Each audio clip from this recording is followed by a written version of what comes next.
Hi guys, coming at you with my diagnosis story because a few people asked me on Facebook. So my diagnosis story goes in June 27th, I believe it was the 27th, June 27th, I was visiting a family friend, and all of a sudden, after I got out of the bathroom, I was having chest pains. And I've been having chest pains for weeks. And I was going to go to my primary, but I kept on thinking, oh no, it's just an acidy stomach, because previous to this, I have some GI issues, and so I always get like acidy stomach. And whenever I mention about chest pains, my doctors always told me that it's acidy stomach. I asked my primary, I went to the emergency room a few times, and I was always told it's just an acidy stomach. So I didn't think much of it, but I was going to go see my primary. And just that night, I was having immense chest pains. And so I asked my mom if I could go to the emergency room. And we were like an hour or two away from the hospital I wanted to go to, because the next day I had an appointment with my weight loss doctor. And so I wanted to go to the same hospital that he is out of, because if I was admitted to the hospital, then there would be a possibility that he could see me in my room and he wouldn't get annoyed that I missed an appointment. So we go into the emergency room, and never in my life have I ever had this experience. And I'm happy that I had this experience in the emergency room, because this is the first time I went to this emergency room.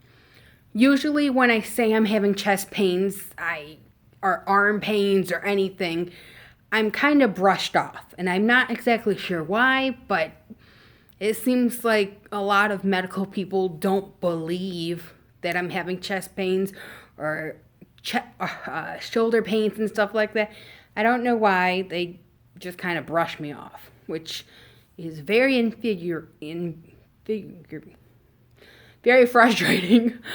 So this time I was saying I was having chest pains, and they said, "Do you think it could be a heart attack?" I don't know, but I was just rubbing my chest, and I was like hurting. It was hurting.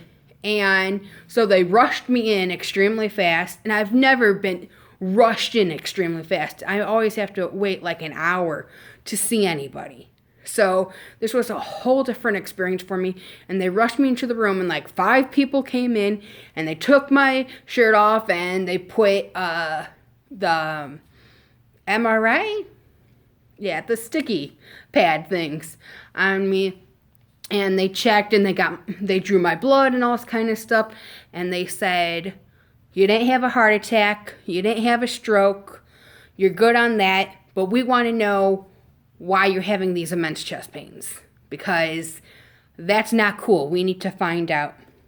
So then I got a MRI or CT. I'm very bad at knowing the names of these tests. I should be better at it, but I'm not. So I had to go into the big imaging machine. And so they imaged my chest and a little lower. And I was wheeled back into my room, and the ER doctor came in. And he said, "We found something. We found that you have masses in your chest." And I said, oh, okay. And he goes, "They could be cancerous." And I said, okay. And I know most people, that's one of their fears, is going into the hospital or going to their doctor and finding out about cancer. But in one of my previous videos, I talked about how when I was in high school, I'm a big reader, and I'm still a big reader. That I was reading statistics, and I was in a room full with people, and I remember it was like the 3 like 2 out of 10 people or 5 out of 7 or whatever. But I remember counting the amount of people that were in the room, and it was the number that was in the statistic, and it said 1 in whatever. And I thought, am I going to be one of those people that gets cancer? So when the doctor said it to me, he said it multiple times. And I remember him saying it maybe once or twice, but my mom was in the room with me, and she said that he said it multiple times. I only remember once or twice. But I was just like, okay, well, I have masses. It might be cancer. And I know, like I said, that would be heartbreaking for other people. And I've read stories and seen videos of people getting the news, and it's heartbreaking. But I had it in the back of my mind, and I am always somehow continually sick. I'm always sick. So I'm like, okay, I'm going to get sicker if this is cancer. And that's not the best way of thinking about it, but if this is what is causing the sicknesses that I've had these past years, then this is great news that they finally know what's going on with me. And I'm just extremely relieved that I went to this emergency room and that these emergency people took it seriously, because like I said, previous to this, my primary and other ER staffs and other hospitals didn't take me seriously. So I'm just immensely happy that they took me seriously. So the next step was I was admitted to the hospital, and they were going to do some tests there, but they were going to do a biopsy. And with my insurance said, no, it has to be an outpatient biopsy. And so I was released out of the hospital after like two and a half days. And the next day I went to outpatient, and I had a biopsy of my breast right here, biopsy here, and of my breast and my armpit, because there were masses there, and those were both benign. They were negative. And on the scans, it showed a 13 centimeter, about 6-inch mass in my chest. And so I had a biopsy there, and they didn't get enough to sample, so I had to have a more severe biopsy, a scope biopsy, where they put a scope down my throat, had to deflate a lung to get a better sample, a better biopsy. And after that, because I have asthma, and I was told I have sleep apnea also, I was in the critical care unit, but I was there for a day and a half, and I was walking, and they're like, if you feel good enough to go home, you hit where we wanted you to hit now, so you can go home or you can stay, whatever you want. And I wanted to go home. And so I was able to go home within a day and a half of being in the critical care unit. So that's good. After that, like maybe a month after that, I had my 6th appointment, and it was when I met my cancer doctor. I met my cancer doctor in the hospital, but it wasn't until I was his full patient, if that makes any sense. And he talked about side effects and everything with me, and he said that he believes I'm going to lose all my hair. His APN said he thinks that I will have thinning of the hair. It really all depends on the chemo and how everything goes in my case. My doctor told me that I might have infertility. I might be infertile. And when he told me about the hair, I said, I have a love-hate relationship with my hair. I feel like my hair loves being on my head, and I hate brushing it. And it's always been a little too thick for me. And he said, never say that, never say that. And for not being able to have children, my mother and my father were adopted, so I've always wanted to adopt a child. So if I never had a child naturally, it wouldn't have, I don't think right at this moment it doesn't affect me, because I've always, since I was real young, said I wanted to adopt a child or children. So I've always had that in the back of my mind. So that's always been something I wanted to do. So that wasn't that big of a thing. He said I will be sicker than I usually am. And like I said, I've been sick since I was in high school. In elementary school, I was a little sick, but in high school, I got sicker. And as the years have gone by, I've just gotten sicker and sicker because of the extra weight and just other things. And so I already was sick. And so being sicker, I'm like, okay, well, let's just bring this on. Because if I need to get sicker to get relief, then I am fine with that, and bring it on. That's my thought on it. I was told that I have about an 87% chance of beating this. Some people, that's a high number. Some people think that's too low of a number. For me, I feel anything 80 and above is good.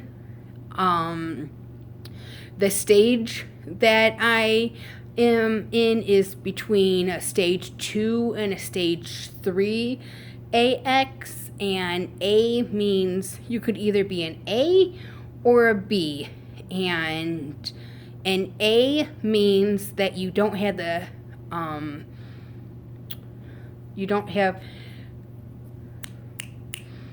the things that are characterized under B, like night sweats and this and that, and I wasn't having that, and I don't have those.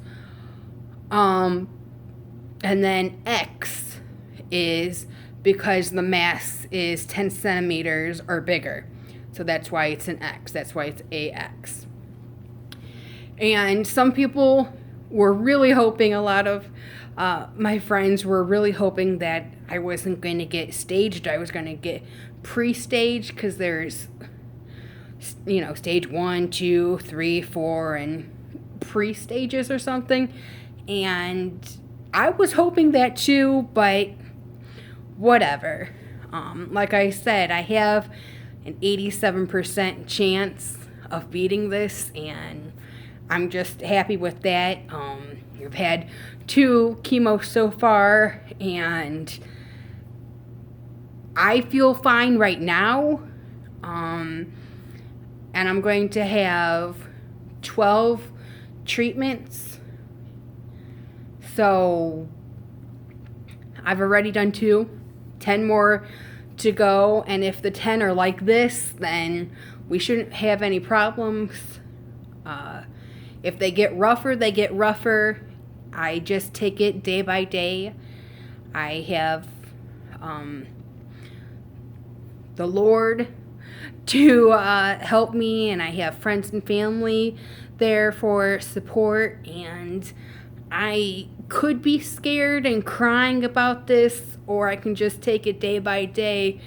And I was taking things day by day, minute by minute before this, and I'm going to take it day by day, minute by minute, even sometimes second by second if I have to, because I'm positive that this will go, and I won't ever have to think about this again. I have been told that there is a possibility of getting a different form of cancer. Hopefully that doesn't happen, but if it does, like I said, day by day, minute by minute, second by second, you have to take things in stride. And worrying about it is not going to help at all. It really isn't. It's easy to say that, not to worry, but you can't worry about it, because when you start worrying about it, then it's in your mind, and you can play it up more, and it really doesn't help to worry about it, because you can make yourself sicker just thinking about it. And I was talking to a friend that I haven't talked to in years, and she's like, "Oh my gosh, I'm so sorry. You're the second person that I know." And I said, "Oh, you're kidding," because most of the time when I tell people what I have, they're like, "Oh, I've never heard of that." So when she says she knew another person, I'm like, "Oh, well, how did she fare?" And unfortunately, she lost her battle. And you just really have to take it in stride.